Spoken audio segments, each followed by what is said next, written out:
உடல் வலிமையை உறுதி செய்யும் சிலாஜித், கவனத்தை மேம்படுத்தும் அஸ்வகந்தா மற்றும் உயிர் சக்தியை பெருக செய்யும் சஃபேடு முஸ்லி போன்ற இமயமலையின் மூலிகை பொருட்களை கொண்டு வந்து மிஸ்டர் பர்ஃபெக்ட் உருவாக்கப்பட்டுள்ளது. ஒவ்வொரு முறை உட்கொள்ளும் போதும் உடல் சக்தி, வலிமை மற்றும் மன வலிமை உறுதி செய்யப்படுகிறது. மா நேச்சுரல்ஸ் மூலம் மகிழ்ச்சியான தலைமுறைகள் உருவாகிறது. இப்போது மிஸ்டர் பர்ஃபெக்ட்டுடன் உங்கள் தலைமுறையும் வலிமையாகட்டும். எங்கள் வெப்சைட்டில் இருந்து உடனே ஆர்டர் செய்யுங்கள். வாட்ஸ்அப் எண்ணிலும் தொடர்பு கொள்ளலாம். வணக்கம். டெல்லியில் கோவிட் போன்ற சிச்சுவேஷன் திரும்பிவிட்டதா? கொரோனா வைரஸ் எந்த அளவில் இந்த நாட்டில் மக்களோட உயிரை பிரித்ததோ அதைவிட மோசமான நிலை இன்னைக்கு டெல்லியில் உருவாகியுள்ளது. காரணம் பொல்யூஷன். இந்த பொல்யூஷன் கோவிட் காலகட்டத்தை விட அதிகமான உயிர்களை எடுத்துக்கொண்டிருக்கிறது. 17 லட்சத்திலிருந்து 20 லட்சம் நபர்கள் ஒரு வருடத்திற்கு டெல்லியில் உயிரிழந்து கொண்டிருக்கிறார்கள். 20 லட்சம் நபர்கள், சிந்தித்து பாருங்கள். ஆனால் டெல்லியின் அரசாங்கம், ஆம் ஆத்மி கட்சியாக இருக்கட்டும் அல்ல பிஜேபியாக இருக்கட்டும், ஆம் ஆத்மி கட்சி டெல்லியில் ஆட்சி நடத்தும் போது பிஜேபி டெல்லி பொல்யூஷனை வைத்து ஏராளமான கிளைம்ஸ்கள் எடுத்து வைத்தார்கள். இவர்களால் அரசாங்கத்தை நடத்த முடியவில்லை, இவர்களால் பொல்யூஷனை கட்டுப்பாட்டுக்குள் கொண்டு வர முடியவில்லை என்கிற ஏராளமான விஷயம். இப்போ டெல்லியில் பிஜேபி அரசாங்கம் இருக்கிறது. Rekha Gupta is the chief minister, prime minister and chief minister.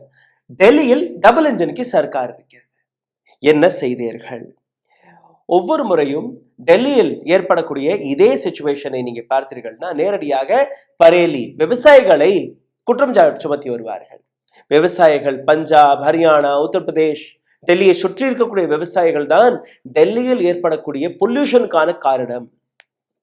அவர்கள் அந்த வைக்கோலை கொளுத்தும் போது அங்கிருந்து வரக்கூடிய பொல்யூஷன் டெல்லியில் வருகிறது.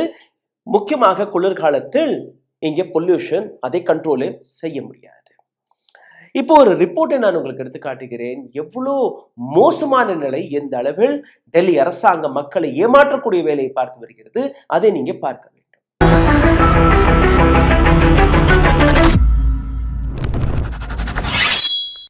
2021ஆம் ஆண்டு பரேலியை கொளுத்தக்கூடிய கேசஸ், அதாவது இந்த வைக்கோல்களை கொளுத்தக்கூடிய cases 71,304. Don't blame Punjab alone. Don't blame Haryana alone. The situation is really bad. 2021 71,304. What was the AQI? It was 377. அடுத்த வருடம் 2022ஆம் ஆண்டு the farm fire cases reduced to 48,489. And then what was the AQI? 320. 2023ல இது இன்னும் குறைகிறது. 33,719. AQI raised up again, 373. Again the farm fire cases reduced. In 2024 it was only 9,655. AQI was 374. 2025 it further reduced. 5,018. What is the AQI? It is 348. 348 என்கிற இந்த AQI சரியான AQI கிடையாது. காரணம் டெல்லி அரசாங்கம் manipulate செய்து, ஏற்கனவே அந்த வீடியோவெல்லாம் உங்களுக்கு எடுத்து காட்டியிருக்கிறோம். எந்த இடத்தில் இந்த AQI மீட்டரை வைத்திருக்கிறார்களோ அதை சுற்றி தண்ணீரை தெளித்து கொண்டிருக்கிறார்கள். அதனால் வரக்கூடிய நம்பர் தான் இந்த 348. உண்மையில எவ்வளோ? 700, 600. It is always 500 and above. அதனால் என்ன கஷ்டம், எதனால் இந்த பொல்யூஷன் அங்க வருகிறது, அதை நீங்க பார்த்தீர்கள்னா என்னுடைய அடுத்த மேப்பை பாருங்கள். டெல்லியில் ஏற்படக்கூடிய பொல்யூஷனுக்கான முக்கிய காரணம் அங்க இருக்கக்கூடிய வாகனங்கள். 39%, 39% of Delhi's pollution is because of the vehicle emission. ரெண்டாவது, industrial pollution 20% is industrial pollution. மூன்றாவது 18% ரோட்டில் இருக்கக்கூடிய டஸ்ட் வழியாக 18%. இந்த மூன்றையுமே நீங்க பாருங்கள். Almost 40% is vehicle, 20% is industry and another 20% is dust. So 80% of Delhi's pollution is because of 3 factors. And விவசாயிகளுடைய இந்த வைக்கோல் கொளுத்தக்கூடிய காரணம் எவ்வளவு? வெறும் 4%.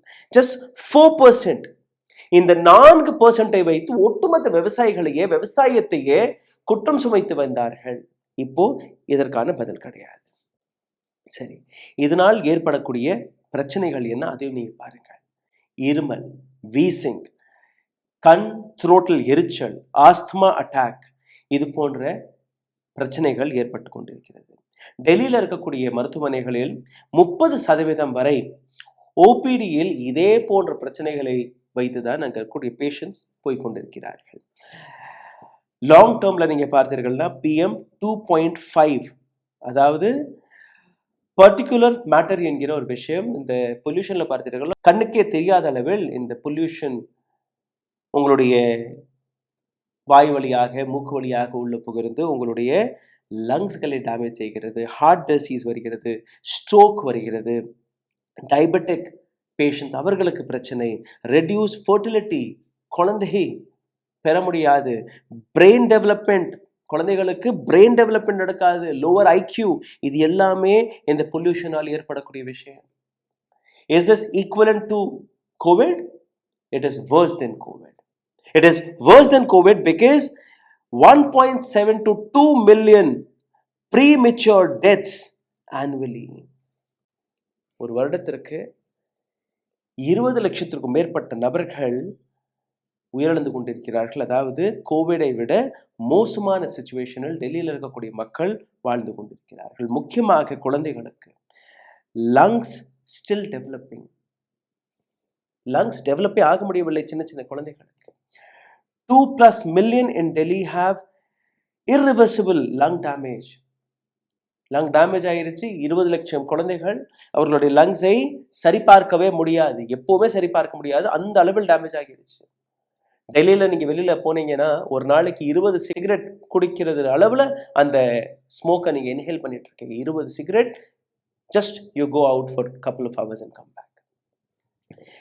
முதியோர்களுக்கு பிரீதிங் இஷ்யூ, ஆஸ்துமா இஷ்யூ, இது போன்ற ஏராளமான நபர். எய்ம்ஸின் முன்னாள் டைரக்டரான டாக்டர் ரந்தீப் குலேரியா அவர் இதை ஒரு சைலண்ட் பேண்டமிக்காக எடுத்து வைத்திருக்கிறார். It is a silent pandemic, worse than Covid. கோவிடை விட படுமோசமான நிலையில் இன்னைக்கு டெல்லி இருக்கிறது. இது ஒரு சைலண்ட் பேண்டமிக்காக தான் அரசாங்கம் பார்க்க வேண்டும். ஆனால் அரசாங்கம் என்ன செய்கிறது? அரசாங்கம் எந்த விதமான மெஷரும் எடுக்கவில்லை.